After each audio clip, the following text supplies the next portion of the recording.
Good morning and welcome, Patriot Radio News Hour. I'm Joe Jaquint, CEO of the Patriot Trading Group, and our toll-free number, 800-951-0592. The website at allamericangold.com. And welcome to Monday as we're wrapping up June. Just a couple of announcements. We will be closed next Monday for 4th of July. Both offices will be closed in Colorado. Here in Arizona will reopen on Tuesday. Jason and I will not be back. Matter of fact, the Patriot office in Colorado is going to be pretty much closed starting Wednesday, right, Jason? Yeah. Well, I mean, I'm trying to work everything out, everything ready for this weekend holiday. So I'll be ready, Joe. I'll have more details about everything by tomorrow, because I'm trying to get guest hosts on all the shows and everything to cover for Joe. But the Patriot office will be closed. Oh yes, the Patriot office starting Wednesday, I guess, and then probably through into next week in Colorado. Yeah, Wednesday to Wednesday. So just a quick update there, and the reason is simply Jason's taking some vacation, well deserved. So it is the summer of the vacation after 2 years of lockdowns. But man, I tell you what, vacations are not cheap, and they're not getting any cheaper. Airlines canceling thousands of flights. I wonder, the airlines over the weekend, they blamed the FAA. But shouldn't there be something in place, at least I think, where if the airline is canceling thousands of flights because they don't have enough workers, shouldn't there be some recourse for all of us that book flights? But, the airline industry, let's face it, I don't know that outside of banks, has any industry been bailed out more than the airline industry? They've almost nationalized the airline industry, Joe. I mean, let's face it. It's kind of like going into a prison when you have to be checked and strip searched and everything just to get onto a plane. So it's been nationalized in a lot of ways, Joe. So it doesn't surprise me. And you know what? There's shortages because all those airline employees, on top of everything else, they want to take vacations too, right? Right. Yeah. Well, like everybody else. By the way, Russia now technically has defaulted. They were in the 30-day grace period. Of course, Russia has the money to pay. This particular bond payment, I want to say a total of $100 million. So not, kind of funny, $100 million, a lot of money, but not really, right? I mean, not really, but. The United States has blocked Russia, has put them into a technical default. This morning, Jason, they said Russia can't sell any gold on the national side of things. And I don't know how much gold they sold. It may impact the physical gold markets because obviously Russia, a major gold producer, if less metals make its way to the vaults in London. Right, and did they default or were they not allowed to pay? I mean, we were... right, yeah, what's, the right? I mean, it's one of those things where, to Jason's point, we just said, hey, we're not going to let you pay, force it a default. It's going to be interesting because Russia has, I want to say, it's somewhere like $2 to $3 billion of interest payments that are coming due over the coming months. So it's going to be interesting to see. And again, this is really, they're calling it a default, but to Jason's point, we're not letting them pay. I wish my bank would say, yeah, stop sending me mortgage payments. We don't want to collect anymore. How about that? I guess in one respect, that's kind of what's happening, right, Joe? There's all those payouts during coronavirus, all that free money that spiked the inflation. There was a whole lot of don't pay us anything, right? I guess there was a lot of that for a little while. Yeah, exactly, and maybe it's a student loan thing, right? Maybe they're just in a little forbearance for a while, but we're going to have to see how all that plays out when we get back today. So, a couple things we're going to talk about on this show this morning. We're going to talk about the derivatives on the bank's balance sheet, specifically the nation's largest bank, J.P. Morgan. Remember last week, the Federal Reserve released the results of the quote-unquote latest stress test. What a joke. This is another thing that came out of the financial crisis. Oh, hey, we're going to, run these scenarios and determine whether the banks are safe or not. Of course, all of them passed. But J.P. Morgan and Bank of America posted the lowest passing scores. And it kind of makes sense because they got the biggest pile of derivatives. So we're going to talk about that and a new bill that would mandate that the Federal Reserve, I guess this would be adding to the Federal Reserve's mandates to promote racial and economic justice. And I'm not surprised by this. I am a firm believer when that digital currency comes in, Jason, a bunch of this stuff's going to be in there. The digital currency means a whole lot of changes, Joe, and then more than just what you're saying, obviously. But it's the end of freedom. I mean, what little freedom we got? How much more will be stolen when that digital currency rolls on through? I just heard the news break coming into the show. I mean, these big banks are buying up the crypto exchanges, aren't they, Joe? I guess is that a good thing? Well, they're buying up the assets of these exchanges. We'll see. 800-951-0592, Patriot Radio News Hour. Joe and Jason here on this Monday. And we've been warning for months and months and months about making sure you don't have unneeded money in your bank accounts. Because as we know, here's where we're at. Just like we told you, inflation way, way, way hotter. By the way, last week we told you the average car loan hit a new all-time record high. This morning, I'm going to tell you, guess what? New cars, the price keeps rising. New all-time record high median price for a new car. Rents. Holy crap, did they jump. So, again, these inflation numbers, rents, new all-time record high. I mean, we're saying it over and over and over again. And the Fed is, if you want to believe Jay Powell, the most important thing is they've got to get this inflation back under control, which means exactly what Jason and I have been telling you. We're heading to recession. And we're seeing layoffs, right?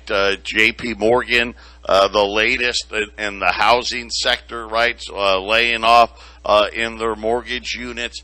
But I bring it up because now you're going to find out what I've been trying to get across to you since they passed Dodd-Frank.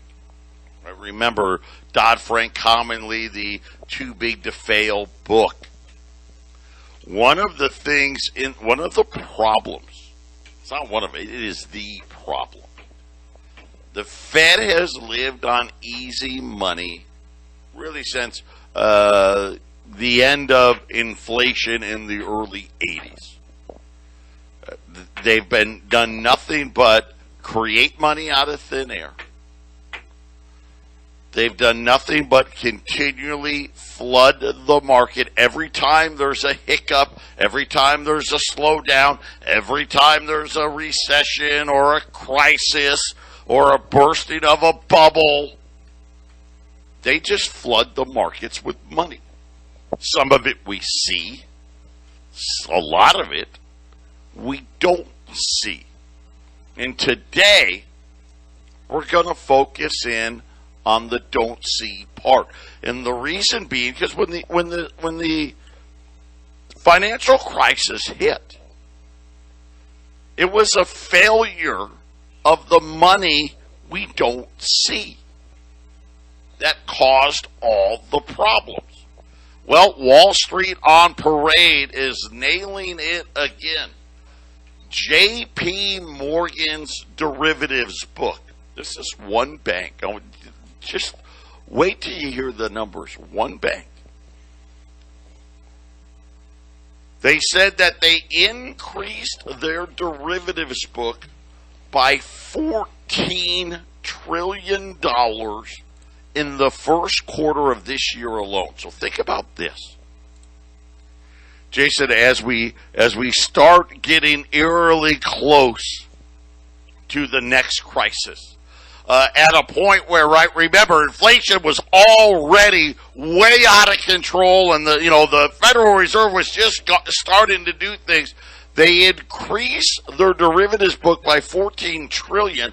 But here's what's nuts: J.P. Morgan's derivative book, just one bank, is now greater than $60 trillion. That's like almost 3 years of all of the United States GDP. That's more than the national debt by double, right, Jason? I mean, it's an astronomical amount of money. Well, remember, we played that Glenn Beck piece several months ago, and the FOIA request showing that there was $29 trillion in give-outs, instead of $5 trillion back in the 08 housing crash. And I think J.P. Morgan got a big piece of that one, at the same time like Japan was getting $3.7 trillion and so on, right? They just gave money to everything. They fixed the entire system by just printing and giving it out, and then buying themselves a decade to get to where we're at today, Joe. This is how dangerous it is. Think about it. I mean, it was at $45 trillion at the end of December. They let this bank increase its derivatives book by 25% in 90 days. You can see the recklessness of all of this. And of course, where's Dodd-Frank? Where's the stress test that's saying that this is going to be such a wonderful idea? Of course, it's not existent. And here's the problem. So with all of these books, and J.P. Morgan, listen, they're not alone. Bank of America's probably got a $50 trillion book. Citigroup's probably got $50 trillion. Mm-hmm. Wells Fargo's probably got $40 trillion. Goldman's probably got $40 trillion, right? The list just goes on and on and on. But the second there's an issue of non-payment, what has to happen is banks have to raise money. That makes sense. Everybody can understand that. Any of you that have actually been to the banks don't have any money. As a lot of you find out when you think you're just going to walk into your bank and say, hey, I got a couple $100,000 in there. Give me $20,000. See what happens. Right? They're going to laugh at you. They'll tell you, you want cash? Well, what do you want cash for? What are you going to use that for? Besides all the questions, the next thing they're going to tell you is, well, can you come back next week? But the issue really is, as non-payments start happening, banks need to raise money. And when that happens, they need to sell their bonds, their debt, right, to raise money. And this is where these derivatives come in, because what the banks do with these derivatives, just to give you an idea of and again, all of this was created under Alan Greenspan in the late 90s. This is all new stuff. They decided, hey, it's not a good idea to hold Joe Schmuckatelli's mortgage. That's risky, right? Because he could default. So what they said would be better is, hey, let's take that mortgage and let's chop it up into 100 pieces. And you know what we'll do? We'll take 10,000 other mortgages. And we'll do the same thing. Chop it all up. And then we'll put it, just think about it like a salad, right? They just start chopping up stuff and throwing it in there. And then what do? They mix it all up. And then they quote, securitize it and say, well, see, now we've got this derivative on our balance sheet. And it holds a little bit of 10,000 different mortgages all over the place. Not just in Phoenix, but in California and New Mexico and Colorado, New York, you name it. The problem is, as we learned during the financial crisis, when the bank needs to raise that money and they start to sell these derivatives, they've got a problem because these derivatives are marked as 100%. Every bank says, oh no, all of these are good. Then all of a sudden they go to sell it and they're only offered, let's just say 90 cents on the dollar, which would be a good, let's face it, if it's a little shaky, 90% on the dollar isn't bad. We know in bankruptcies a lot of time you get 10 cents or 20 cents on the dollar. Some cases you get none. But let's just say they got 90 cents on the dollar. Here's the problem with that. They've got a $60 trillion balance sheet. So if they got 90 cents, let's say, but all of a sudden the bank is like, well, wait a minute, we need to come up with $600 billion because all of our derivatives got to be repriced at this 90 cents, and literally they go insolvent overnight. This is what happened to Lehman. This is what happened to Bear Stearns. They needed to raise money. They went to sell the derivatives, and when they got the bid for what the derivatives somebody would be willing to pay, when they rebalanced their whole book, they were bankrupt. And like I said, 90 cents, no one gets 90 cents. Could you imagine if they got offered 50 cents? JP Morgan would be like, we've got a $30 trillion loss, Jason. Well, which is why they have to have bailouts, right? That's what happened in 2008. The assets were worth nothing. Everybody was selling. Nobody was buying, right? And I'll go back to that piece. I'm an idiot. I'm an idiot. By the way, 60 trillion, 90 cents. That's a $6 trillion loss. Six trillion at 90 cents. They don't have the money. Do you not get it? Do you understand why this system is going to go away? Yep. Think about it for just a second. JP Morgan can't take they can't take a $600 billion hit, more or less $6 trillion, Jason. Yeah, that's right. I mean, we throw down some big numbers, but when it comes down to the actual, real assets and the real flow of money, the numbers are a little smaller, Joe, and those, it doesn't take as many billions to really turn something into a loser and bankrupt, like you said, Bear Stearns or Lehman Brothers. They just fell apart overnight, right? Well, and again, they said they fell apart. They fell apart overnight. It took time, but it all at once, right? Listen, it was gradual. It's happening now. And what I'm letting you understand is not only did they not fix it, look at what they're doing right before the next crisis starts. They loaded up the mega banks with massive derivatives again. Overwhelming amounts. And like I said, the second one of these banks needs to sell to raise money because they've got all these debts that people didn't make payments on. As soon as that sell happens, all of the bank's books got to be repriced. So it's not even just JP Morgan. Bank of America's got to reprice their book. Citigroup's got to reprice their book. Lehman's got to reprice, because all of their derivatives are priced perfectly.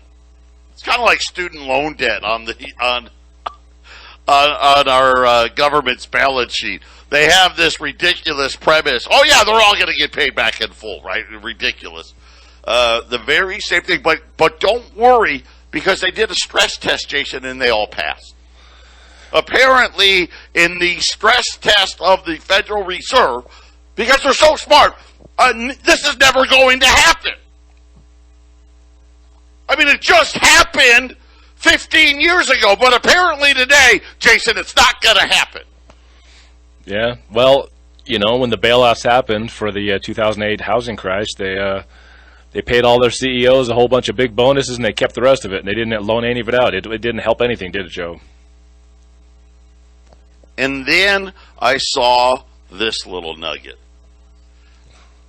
HR 2543. So think about where we've been in the last, say 90 days. We're studying digital currency oh my God, we need a digital currency to be able to maintain our status globally. And now HR 2543. What is it and what does it mean? Next. 800-951-0592. And this is exactly how I would imagine people that have financial problems when they give up. And they just pretend, I'm just not going to open my mail. Right? I'm not going to open the credit card bills. I'm not going to open the late payment bills, and I'm just not going to answer my phone, right? I'm going to ignore all the phone calls. 60 trillion. And need I remind everybody, they added 25% of that in the first 90 days of this year. That is a huge red flag. Huge. Just a 1% reduction is a loss of $600 billion. 10%, $6 trillion. Here's the problem. The bank doesn't have $600 billion. Doesn't have an extra $600 billion, more or less $6 trillion. And of course, all of us know at the next crash, we know that all of these debts are going to need to be repriced. Jason and I continue to warn you about the banks because there is no bailout, it's bail-ins. And here's the problem with all of you that have more money than they think you need. Hey, we're going to borrow that. Don't worry though, here's some bonds. You can't sell them, but maybe later. I've said it 1,000 times. That's the law. But now, here comes HR 2543. And of course, HR 2543 would expand the Federal Reserve's existing dual mandate. So if you've ever listened to the Fed, they'll tell you they've got two jobs. One is full employment. Now that one is a newer one. That one got added. I don't know how many decades ago that one got added, and I'm unfortunately too lazy today to look it up.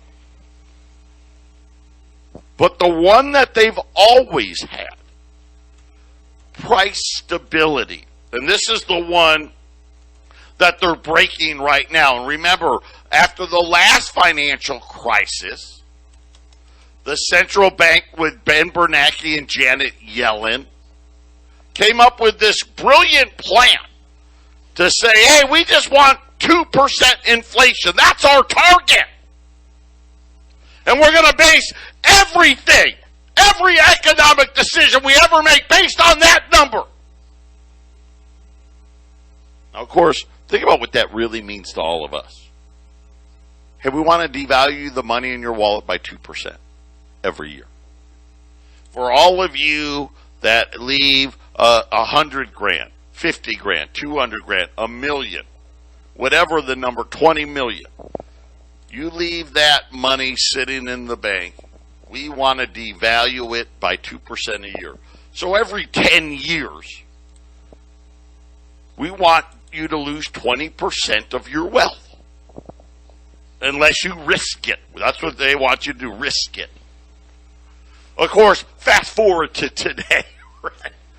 And look how bad the number is. But you got to remember what happened in 2009, in 2010, 2011, 2012, 2015, 2017, 2018.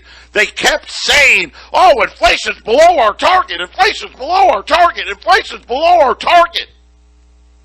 And they kept blowing, because it was below target, they said that it was okay to keep creating debt, keep printing money out of thin air. It's been argued by me. It's been argued by guys like Glenn Beck and Peter Schiff and all these other guys that when the reset comes,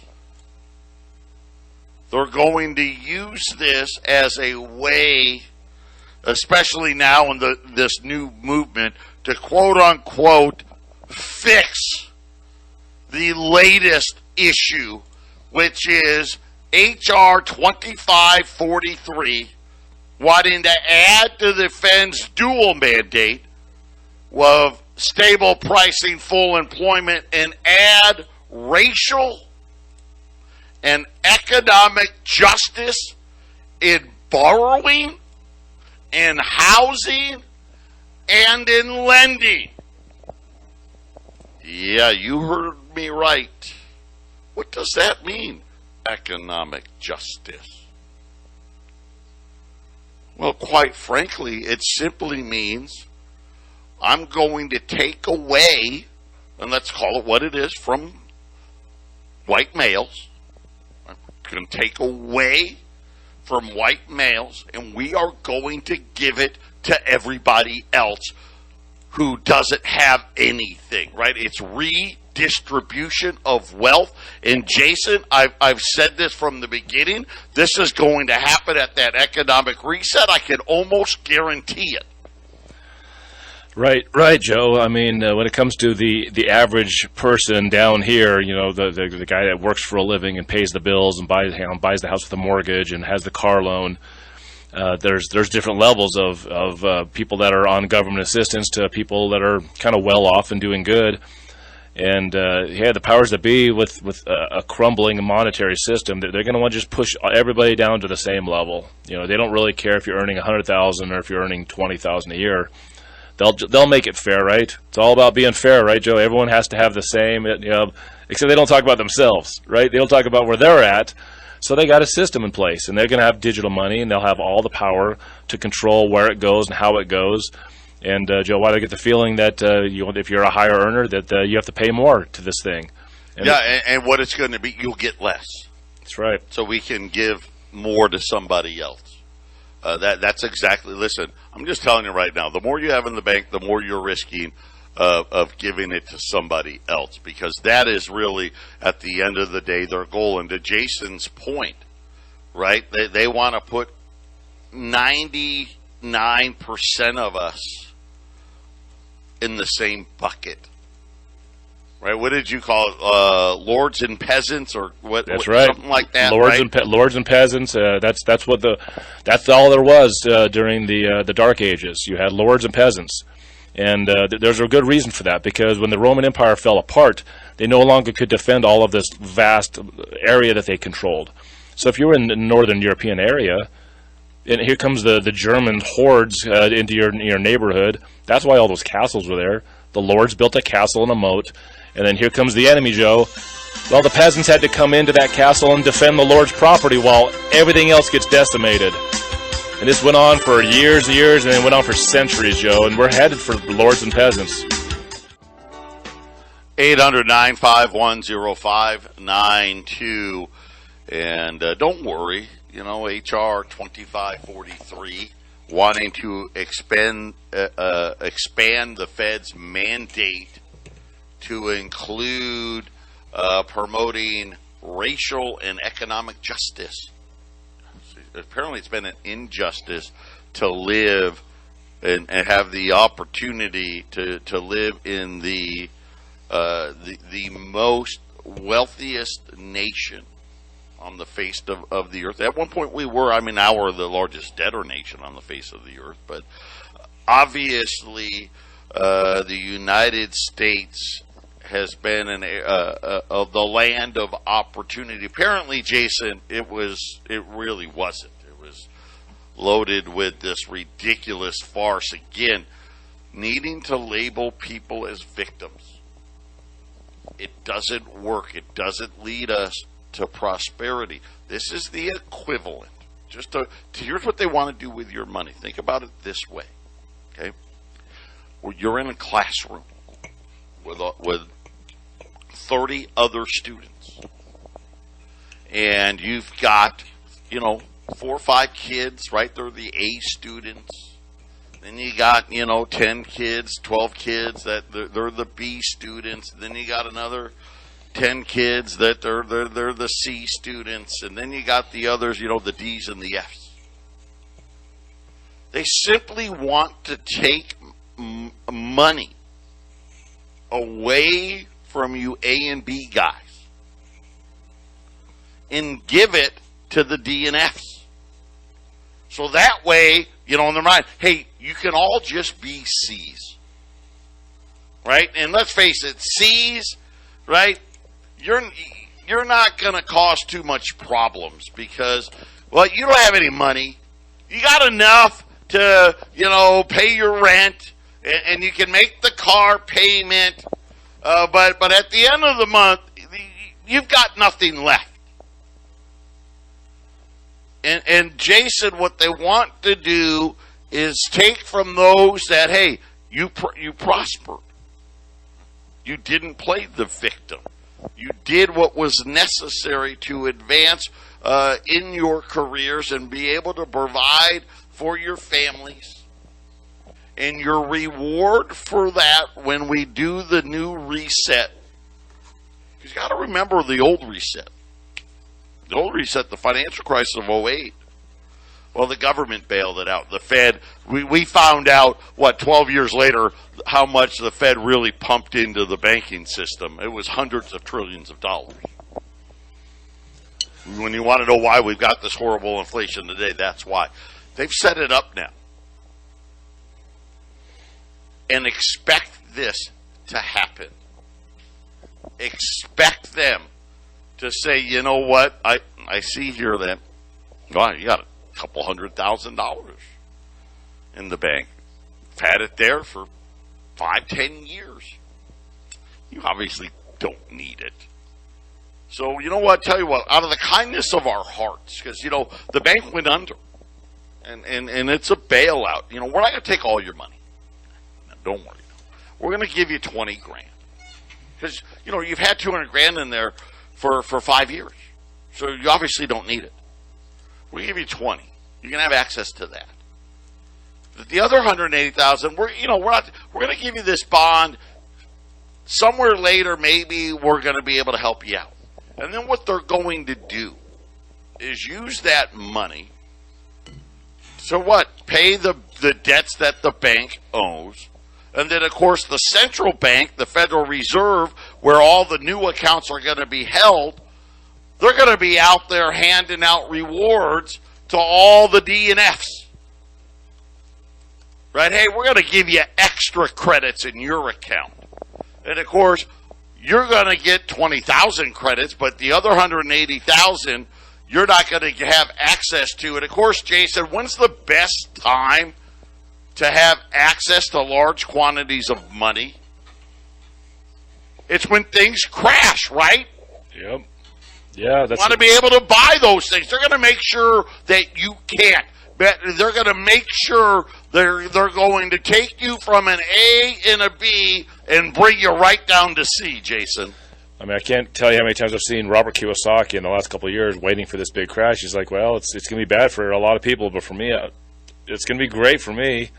He's like he's the author of Rich Dad Poor Dad, and if you understand how to operate inside a debt money system, and you're able to monetize and service your debt, you can just keep on piling up the debt as long as your assets you're buying the debt with pay more than your interest. Personally, for the average guy, Joe, it's a hard thing to do because you just borrow some money and put it into Bitcoin, then suddenly you're out everything, right? Well, and again, Kiyosaki, he's really warning of just exactly what I've been talking about, saying, hey, inflation's going to be the great big wipeout here.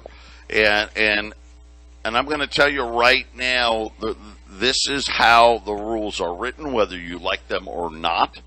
No, there was no vote in Congress. Now, Congress voted for too big to fail. But the SEC, on the heels of that, came in and said, well, we got some new rules. Number one, and again, they use the word emergency. Anytime we deem there's an emergency, we're going to lock up all your accounts. Oh. Your money market accounts. Wow, that's nice. Your stock trading accounts. Your 401ks, your IRAs, your bank accounts. And you're going to be forced to sit there and watch your money get cremated and not being able to do anything about it. 800-951-0592. Jason and I, we're coming right back. This is a very small special. I normally don't like to run specials this small, but it's too good of an opportunity. We've got 30 $20 gold pieces, and we've got some here in Phoenix. We got them in Colorado. They're sitting here. They're live. It's all about price. So right now, go online. We're $2,160 today. Throw that out the window. $2,095. We've only got 30 of them. First come, first serve. You can buy one, you can buy five, you can buy them all. But Jason, this is where you want to have a bunch of your assets so you keep it away from 1,000 new IRS agents. They've got them in place for a reason, Jason. Yeah, this is a great place to go, Joe. There's all kinds of turbulence in the markets. There's a lot of people that are. I mean, the fear is thick with what's going to happen in the next few months. And I've said it again. I'll say it again and again. The customers that buy gold and silver from Patriot are the most relaxed and confident people I've ever dealt with. They don't have the concerns that the average guy has, Joe, because they know that if the times get tough, they have something to save them and get them down to the point where it's not always doom and gloom, and the economy's not always completely destroyed. But if you have to sell off some of that gold to pay your way through some of those tough times, you got it. It's better than not having it, Joe. I don't know when we've been below $2,100. $2,095. Yeah, it's an incredible price, Joe. That's got to be either the lowest or near the lowest, maybe the lowest since COVID started, so 2 years going here, somewhere in that vicinity. 800-951-0592. Let me say one thing about the ones that are in Colorado. They're pretty nice looking. I'll just say that. I'm not going to say if they're uncirculated, but they are nice. These are some of the ones that are in Colorado. So if you're a Colorado guy that you're going to be picking up here, you may want to jump on. Hey, don't act like the Phoenix ones are ugly. I'm not going to say that, but I'm just letting Colorado know. Oh, I see. Your 20s are better than my 20s. No, that's not true, Phoenix. I didn't say that. That's not true. I just said Colorado's nice. I didn't say anything derogatory about Arizona's gold. But if you want to buy those, pick them up today or tomorrow. By the way, if you're in a rush to get them, I can maybe meet with you tomorrow. But then you got to wait till July 11th. That's going to be the next. So the Colorado office, the Patriot office, will be closed starting Wednesday of this week. Won't reopen till July 11th or July 12th. Yes. So Jason's going to get some well-deserved time off. The Phoenix office is open and operating normally during that time. 800-951-0592. $20 gold, the lowest price in years. $2,095 until they're gone.